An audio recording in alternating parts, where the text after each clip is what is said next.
Bueno, alarmante análisis del CONICET. Los 16.000 muertos por COVID ya son inevitables. Tengan en cuenta esto que, bueno, hay algo lógico, ¿no? Mayor cantidad de casos, mayor cantidad de muertes. Y vemos todo difícil es que se restrinja la circulación. Una vez que se amplían las cosas, volver atrás es casi prácticamente imposible. Y esta es la preocupación que tienen no solo los médicos, sino también la gente del CONICET. Vamos a hablar con Rodrigo Quiroga, él es investigador del CONICET. Rodrigo, muy buen día.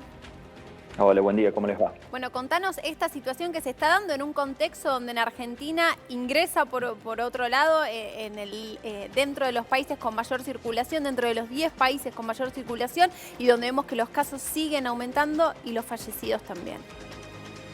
Sí, primero aclarar que no es una investigación institucional, Sí. Esto es simplemente una proyección que hice yo y que es bastante simple, la verdad, porque estamos alrededor de 200 fallecidos por día. Si uno proyecta eso a fin de mes, son 6.000 fallecidos más y ya estamos arriba de 9.000, ¿no? Sí, lamentablemente sí. No es demasiado complicada la cuenta. Y tengamos en cuenta que eso es una estimación conservadora, ¿no? Porque perfectamente los casos podrían seguir aumentando y de hecho es lo más probable que ocurra. Porque bueno, lo que está sucediendo hasta el momento es que la conectividad social, es decir, a cuántas personas ve en promedio cada ciudadano argentino, ha ido aumentando casi constantemente desde abril, ¿no? Entonces, si vemos más personas, inevitablemente va a haber más contagiados. Como para que tengamos una idea de la situación en la que estamos, en la ciudad de Buenos Aires en este momento, 1 de cada 35 personas está infectiva, digamos, en el estado infectivo con el virus. 1 de cada 35 personas. Y 1 de cada 6 personas ya se ha infectado, ¿no? Estamos en una situación muy complicada con la cantidad de casos en aumento. La meseta que habíamos visto en Cava y en el conurbano ya no existe. Los casos están aumentando en ambos distritos desde hace más de una semana.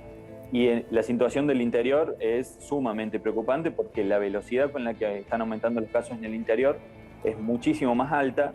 Y esto seguramente en gran parte se debe a que en estas provincias, en estas ciudades donde está habiendo muchos casos, no había habido casos, por lo cual había un cierto relajamiento de parte de la población. Y bueno, la verdad que está muy difícil. Ya hemos visto el colapso del sistema de salud en la provincia de Jujuy y en algunas ciudades de Río Negro, y Mendoza y Salta están al borde, ¿no? Sí, hoy Santa Fe también me parece que ya está ingresando en una etapa muy complicada. Ayer más de 600 casos, hoy más de 740 casos. Digo, me parece que son muchas las provincias. ¿Qué pasa cuando se pierde el rastro epidemiológico de estas personas que se van infectando? Me imagino que ahí también es muy difícil porque el crecimiento es exponencial. Es tal cual vos lo decís, tanto Santa Fe como Córdoba habían controlado muy bien todos los brotes que habían tenido hasta principios de julio, Sí. Con un gran trabajo justamente de rastreo y de aislamiento de los contactos, de los casos positivos. Lo que pasa es que esos sistemas se desbordaron ya desde julio, ¿no? La cantidad de casos, sumado a la mayor conectividad social, hace que cada vez sea más difícil encontrar y aislar a todos los contactos de un positivo para evitar que el contagio se propague. Y lo que estamos viendo es, tal cual vos decís, en Santa Fe y Córdoba está habiendo un enorme crecimiento de los casos. Todavía no es tan grave como en las provincias que yo te mencionaba antes, La Rioja, Salta, Mendoza, pero en algún momento lo va a llegar a ser, porque Sí. la curva, si uno mira la curva de todas las provincias del interior, que hoy tienen transmisión comunitaria, que son 18, desde principios de julio el crecimiento de casos es absolutamente exponencial y muy veloz, ¿no? Sí. Tucumán se ha Rodrigo, sumado en estos últimos días también. ¿hay algún cálculo más allá de que, bueno, siempre es difícil hacer futurología? ¿Hay algún cálculo de cuándo puede llegar a calmarse un poco la cosa, sobre todo en la zona del AMBA? Del interior obviamente ya sabemos que va a crecer con el correr del tiempo, pero la zona del AMBA, sobre todo primer y segundo cordón del conurbano y la ciudad de Buenos Aires, ¿hay un cálculo de cuándo puede llegar a bajar un poco el nivel de casos? Hay gente que intenta predecir esto, pero hasta el momento han sido sumamente infructuosos. Fíjense que se habló de que ahí iba a haber un pico. ¿Qué significa el pico? Que los casos comiencen a bajar, ¿no? Se habló de que iba a haber un pico en abril, después en mayo, después en junio, después en julio, después en agosto, y llegamos a septiembre y el pico nunca llegó, ¿no? Hubo un amesetamiento muy cortito que ahora de nuevo están creciendo los casos.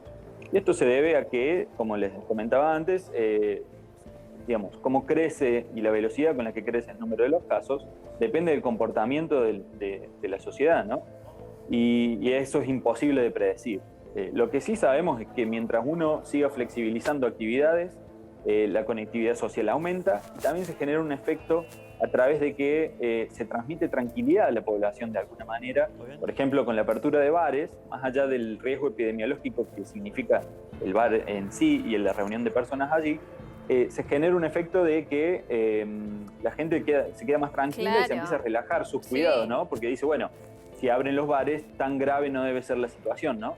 Y eso también lleva a aumento de casos. Entonces, yo creo que mientras Rodrigo, la última pregunta breve, ya estamos para cerrar. ¿Estás de acuerdo con esto? Viste que Estados Unidos también anticipó que va a empezar a vacunar, salteándose esta famosa fase 3. O sea, va a ser lo mismo que hizo China. ¿Estás de acuerdo con, en caso de que eso pueda suceder, se manifieste acá también? Digo, ¿conviene adelantar esos pasos, empezar a vacunar antes de tiempo, en caso de que se llegue a una situación límite, ¿no? Como se vislumbra.